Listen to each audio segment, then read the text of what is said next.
U.S. immigrant detention and deportation procedures are coming under harsh scrutiny.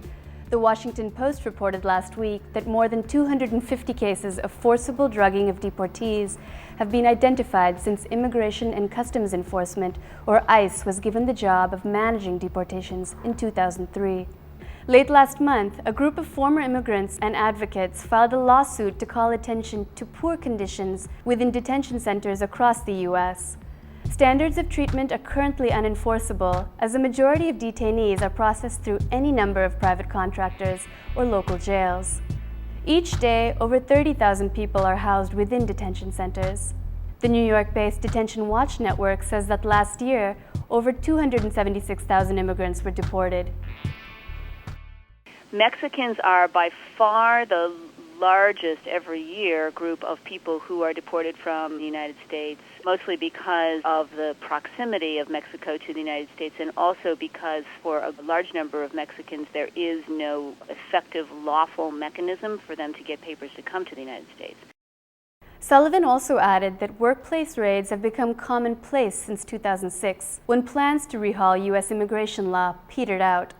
Through the raids, thousands are detained and deported, regardless of long-standing family and community ties. 1 in 5 children is a member of a family with immigrants. A lot of families are mixed status. It can have, severe, not only psychological impact, but also economic impact. Sergio Santibáñez was arrested after being involved in a car accident. She'd been driving her undocumented immigrant friends in her car and was later charged with aggravated felony for that act. My mom was a legal resident of this country for over 27 years. She received amnesty in the 80s, but she had been here even before that. We could deal with her deportation no matter how sad it is, for us to be divided.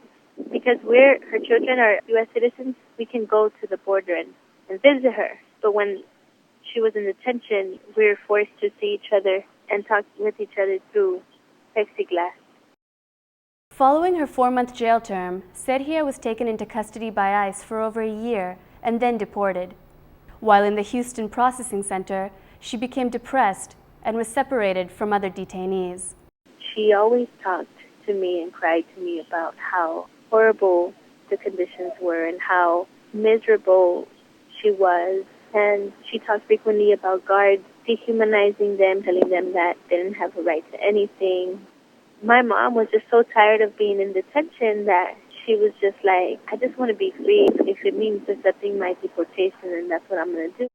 There are often a lot of problems. Some of it is just very basic. The food can be very poor. There have been instances of people getting sick, maggots in the food, things like that. There have been some recent news reports about very bad, poor medical conditions. The phones don't work. There's no legal materials in the library. And this is really significant because people have no right to an attorney. Our family had to scrape for money to get a lawyer. We had to borrow money. In fact, we're still paying our relatives off. Most people, over 84%, go through unrepresented.